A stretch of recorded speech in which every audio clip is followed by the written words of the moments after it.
प्रवीण गायकवाडांसोबत झालेल्या प्रकाराची पोलिसांनी तत्काळ दखल घेऊन आरोपींना अटक केली। मुख्यमंत्री फडणवीसांची विधानसभेत माहिती, तर आरोपींवर योग्य ती कलम लावून कारवाई करणार असल्याची मुख्यमंत्र्यांची ग्वाही। भाजप कार्यकर्ता दीपक काटेवर गंभीर गुन्हे, काटेनं हत्या केल्याची माहिती। हल्ल्यानंतर प्रवीण गायकवाड यांची प्रतिक्रिया। दरम्यान संघटनेचं नाव छत्रपती संभाजी ब्रिगेड ठेवण्यास तांत्रिक अडचणी येत असल्याचं वक्तव्य।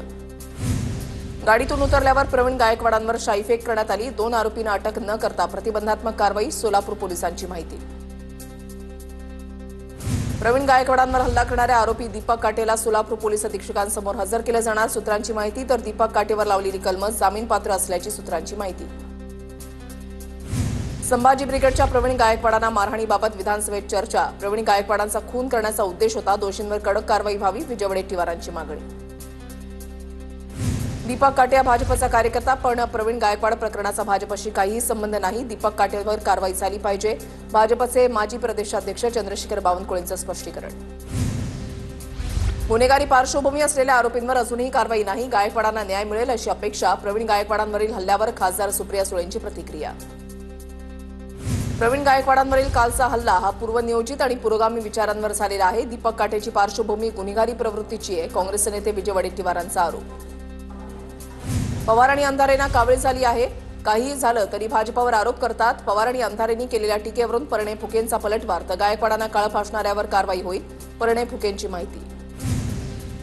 बीडच्या अंबाजोगाईमध्ये प्रवीण गायकवाडांच्या फोटोला दुग्धाभिषेक। गायकवाडांवर झालेल्या हल्ल्यानंतर पुरोगामी विचारांच्या कार्यकर्त्यांनी एकत्र केला निषेध, मोठ्या संख्येनं कार्यकर्ते उपस्थित।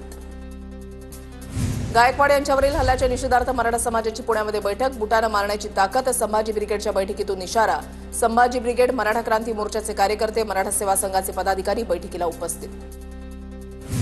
धाराशिवमध्ये प्रवीण गायकवाडांवरील हल्ल्याच्या निषेधार्थ पुरोगामी संघटना आक्रमक। जिल्हाधिकाऱ्यांच्या दालनामध्ये घोषणाबाजी करत ठिय्या आंदोलन, हल्लेखोरांवर कठोर कारवाई करण्याची मागणी। संभाजी ब्रिगेडचे प्रदेशाध्यक्ष प्रवीण गायकवाड यांच्यावरील हल्ल्याचा परभणीमध्ये निषेध। पुरोगामी संघटनांकडून जिल्हाधिकारी कार्यालयासमोर जोरदार निदर्शनं, हल्लेखोरांवर कारवाईची मागणी।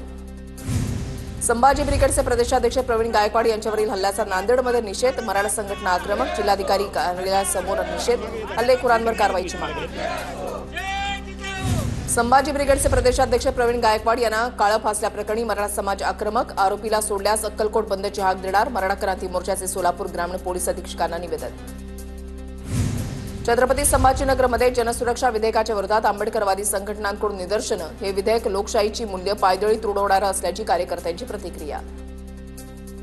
शिवसेनेच्या पक्ष चिन्हाबद्दल ऑगस्ट महिन्यामध्ये सुनावणी होणार। आजची सुनावणी ऐकण्यास सुप्रीम कोर्टाचा नकार, आजची सुनावणी संपली। स्थानिक स्वराज्य संस्थांच्या निवडणुका जवळ येत आहेत, जवळची तारीख द्या, कपिल सिब्बल यांची मागणी। तर ऑगस्ट महिन्यामधली तारीख देऊ, सुप्रीम कोर्टाचं उत्तर। ऑगस्टमध्ये सुनावणी होणार असल्यानं उद्धव ठाकरेंना दिलासा मिळू शकतो। शिवसेना पक्ष आणि चिन्हाचा निकाल काही महिन्यामध्ये नक्की येणार, वकील सिद्धार्थ शिंदेंचं वक्तव्य। जयंत पाटलांनी प्रदेशाध्यक्षपदाचा राजीनामा दिलेला नाही, पवारांच्या राष्ट्रवादीच्या कार्याध्यक्ष सुप्रिया सुळेंची माहिती।